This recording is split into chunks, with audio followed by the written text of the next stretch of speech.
Fragile geopolitical balance in the Middle East has taken another hit. On January 17th, the Iran-backed Houthi militant group announced a series of aggressive operations targeting Israel and the United States, all while a tenuous ceasefire holds in Gaza.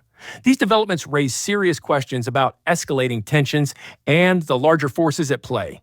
The USS Harry S. Truman, one of the most advanced aircraft carriers in the U.S. Navy, has now faced its seventh attack by Houthi forces. According to reports, a number of drones were launched toward the carrier in the northern Red Sea. The repeated targeting of such a high-profile U.S. asset signals a deliberate strategy to challenge American presence in the region.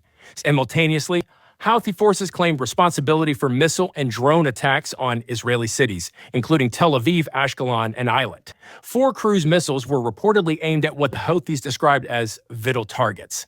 These actions come amid an ongoing Gaza ceasefire, raising questions about the true stability of the situation. Houthi spokesperson Yahya Saree framed these operations as retaliatory. The rhetoric underscores a broader alignment with Iran's regional interests, suggesting that these attacks are not isolated incidents but part of a larger strategy.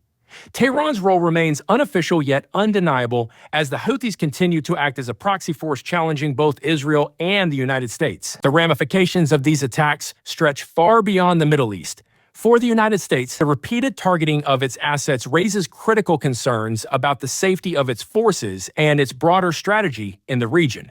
For Israel, these strikes represent a direct challenge to its security during a ceasefire meant to de-escalate tensions with Gaza.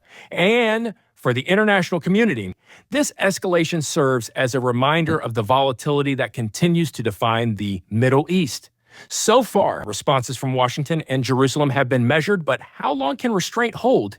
U.S. officials are likely weighing military retaliation, while Israel faces a difficult choice whether to respond decisively or prioritize the fragile ceasefire with Gaza. Meanwhile, global powers like the European Union and India are watching closely, aware that any escalation could have far-reaching consequences.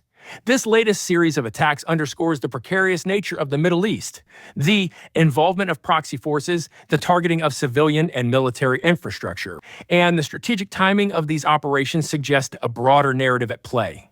As the world watches, the question remains, how far will this go, and what will the global response look like?